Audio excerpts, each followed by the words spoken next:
Hola, bienvenido a RaiMed, tu canal. En este nuevo video vamos a estar haciendo una nueva revisión sobre un artículo actualizado. Esta vez un artículo sacado en la revista JAMA este año sobre pericarditis. Sin nada más que decir, iniciemos con el video. Tenemos que la pericarditis es una entidad bastante importante. Se presentan alrededor de 27.7 casos por cada 100.000 personas, representando alrededor del 5% de los dolores torácicos que van a urgencia. Además de esto, la etiología de la pericarditis es bastante variable, lo que hace que su diagnóstico sea todo un reto.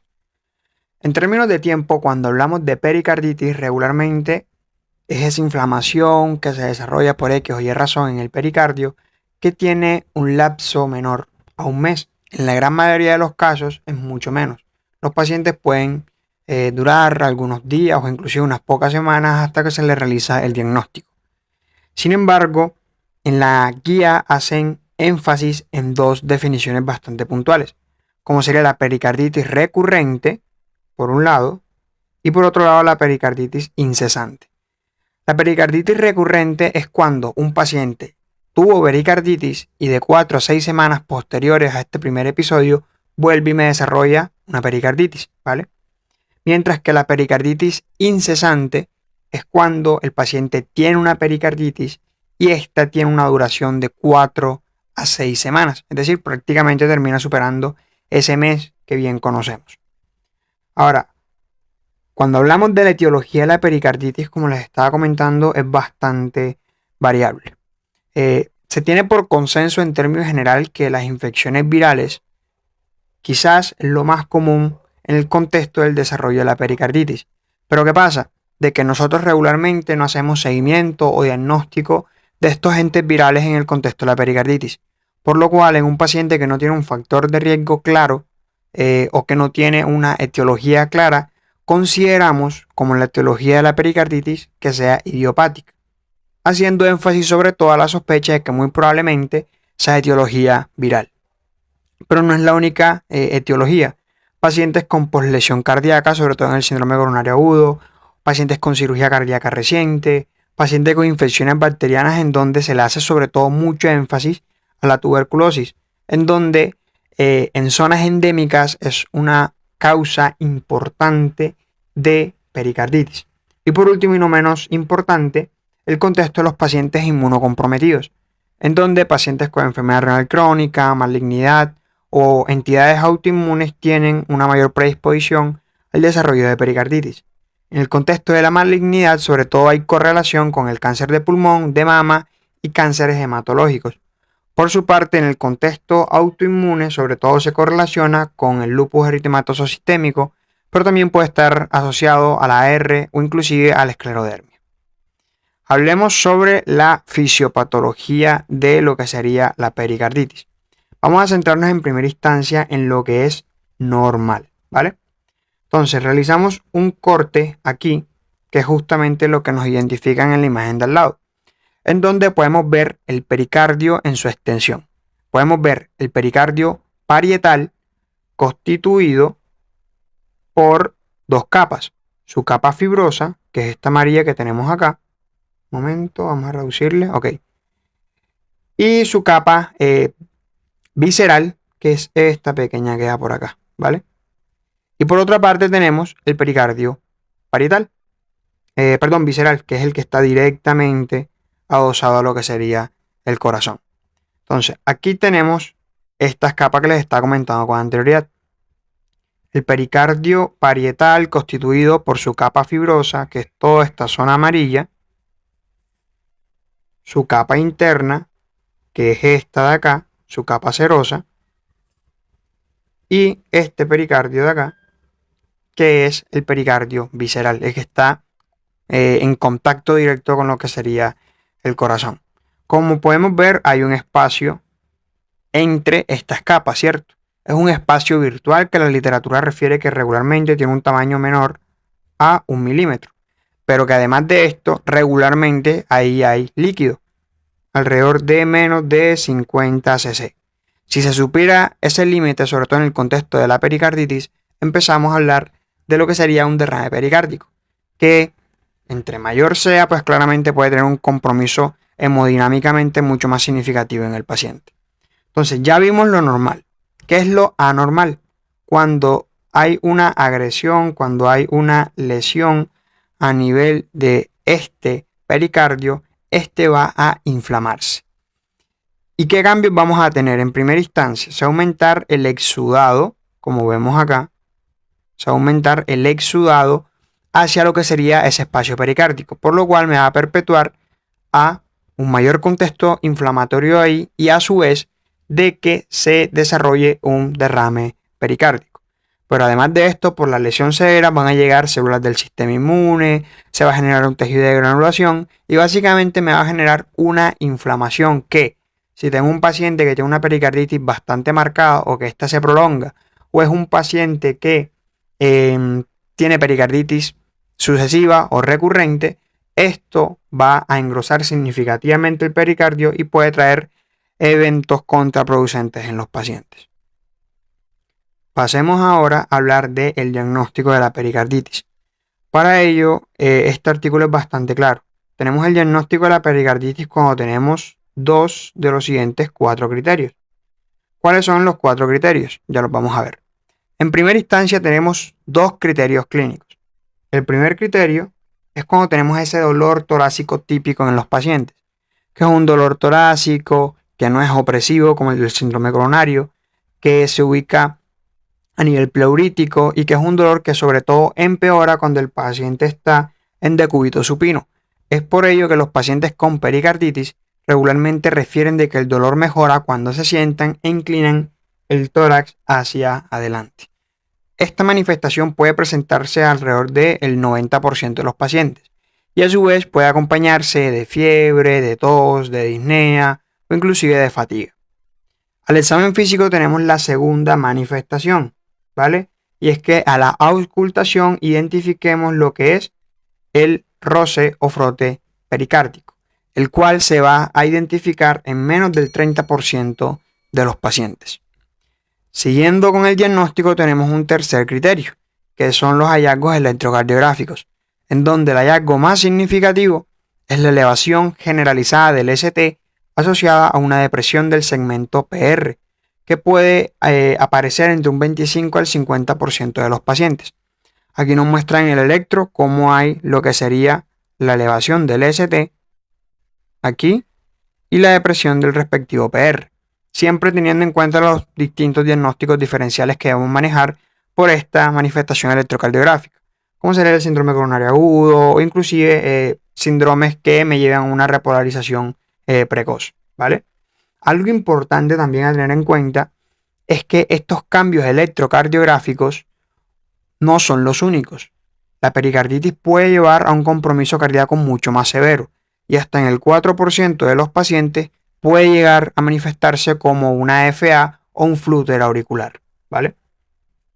Ya con ello vamos 3 criterios. Vamos con el cuarto criterio y es aquel paciente que a través de hallazgos ecocardiográficos logramos identificar un derrame pericárdico de novo o un paciente que ya tenía un derrame pericárdico y este creció. Para ello claramente hay que hacerle un seguimiento al paciente con sus últimos estudios en dado caso los tenga.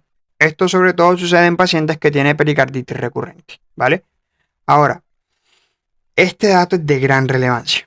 En pacientes con pericarditis recurrente, estos cambios electrocardiográficos e incluso en algunos casos, en ocasiones, esa variabilidad del derrame pericárdico no va a ser tan notario, por lo cual hace bastante difícil el diagnóstico de la pericarditis en estos pacientes, porque básicamente nos está descartando hasta cierto punto desde el punto de vista de la probabilidad de que podamos tener hallazgos a nivel del electrocardiograma o inclusive a nivel del ecocardiograma que podamos tener una variabilidad. Aquí entra sobre todo las ayudas diagnósticas como ser una resonancia magnética con contraste gadolíneo, en donde, como vamos a ver próximamente, sí me ayuda a identificar de forma concreta el engrosamiento y la inflamación aguda del pericardio en pacientes que vengan con un contexto recurrente.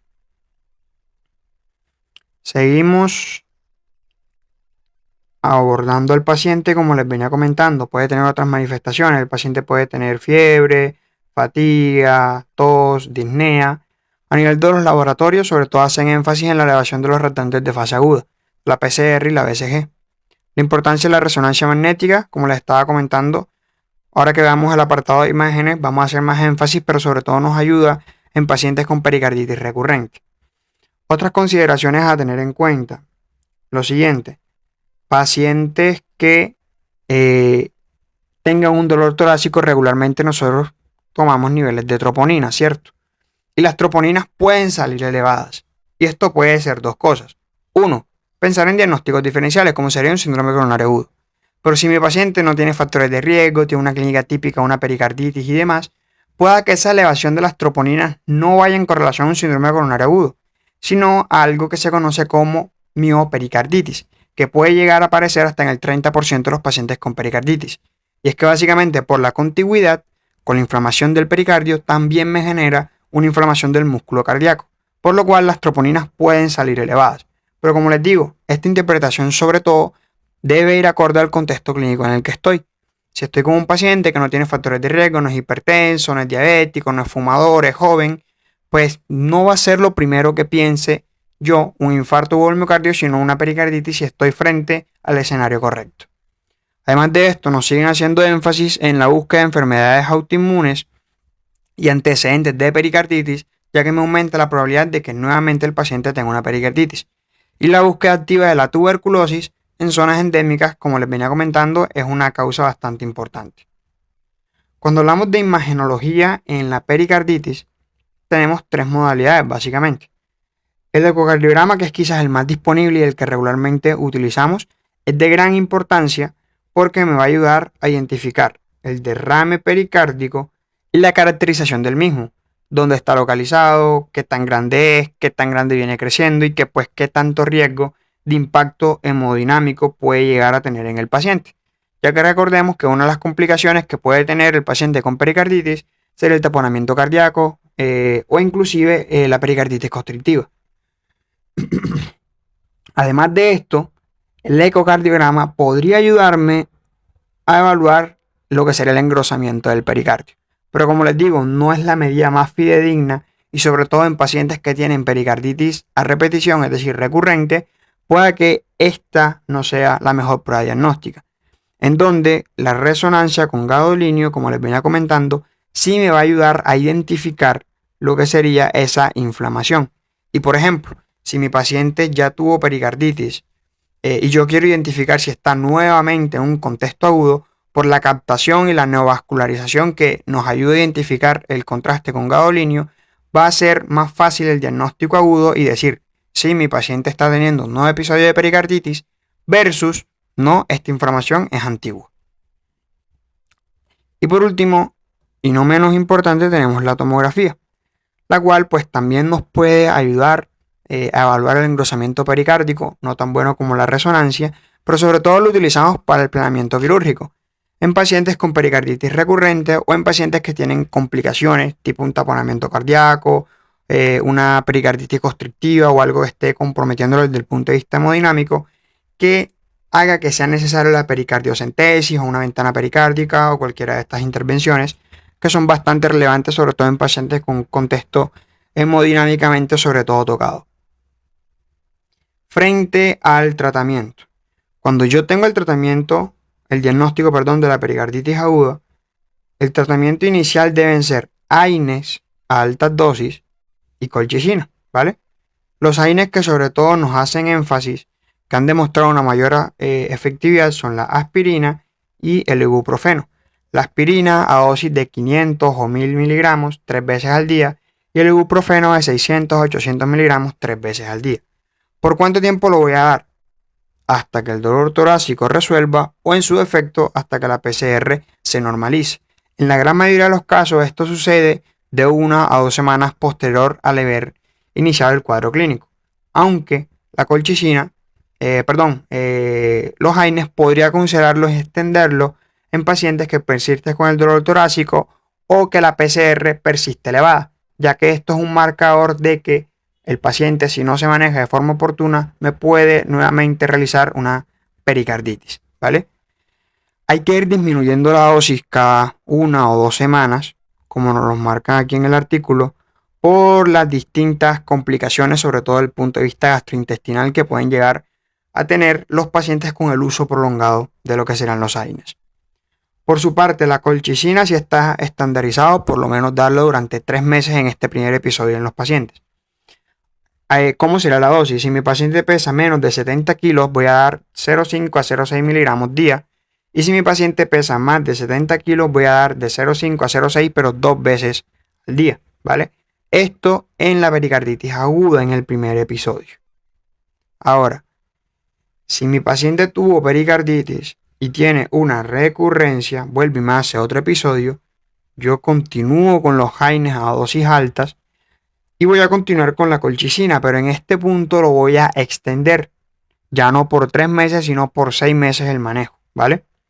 Incluso en pacientes seleccionados que tengan patologías autoinmunes de base, podría considerar en este punto sobre todo el uso de corticoides a dosis bajas, ¿vale? No se recomiendan a dosis altas porque se identificó que aumenta el riesgo de recurrencia de la pericarditis. ¿Listo? Ahora, yo manejo a mi paciente, si vuelve y me hace un nuevo episodio, pues ya aquí miren que me mencionan la parte de los corticoides, los cuales, como les digo, los puedo iniciar antes en un paciente con enfermedad autoinmune. Vamos a utilizar prednisona a dosis baja de semanas a meses, es el lapso por el cual vamos a suministrarlo. Hay que individualizar a cada paciente. Lo que sí es que debemos ir disminuyendo la dosis acorde a cómo la iniciemos. Si iniciamos con una dosis entre 15 y 25 miligramos, vamos a ir disminuyendo 2.5 miligramos día cada 2 a 4 semanas. Y si utilizamos una dosis mucho más baja, lo que sería 15 miligramos como dosis inicial, vamos a realizar una disminución de 1.2 a 2.5 días cada 2 a 6 semanas. Esto sobre todo en pacientes que estén utilizando inmunomodulador, que sería el otro medicamento que se utiliza en estos pacientes con una pericarditis recurrente que tiene más de un episodio. En donde aquí tenemos los respectivos inmunomoduladores. El Rilonacept y la anakinra son los fármacos que se encuentran avalados por su efectividad en el contexto del manejo de la pericarditis aguda. ¿Cuál es el mayor compromiso o la mayor complicación que podríamos tener con este tipo de fármacos? Pues la infección. Al ser un inmunomodulador, predispone al paciente a tener infecciones a repetición, infecciones serias, por lo cual hay que tener bastante vigilados a los pacientes una vez se inicia este manejo. Sin nada más que decir, hemos culminado con el video de hoy. Espero que te haya gustado. Si es así, considera suscribirte al canal y activar la campana de notificaciones para que estés atento a todo nuestro contenido.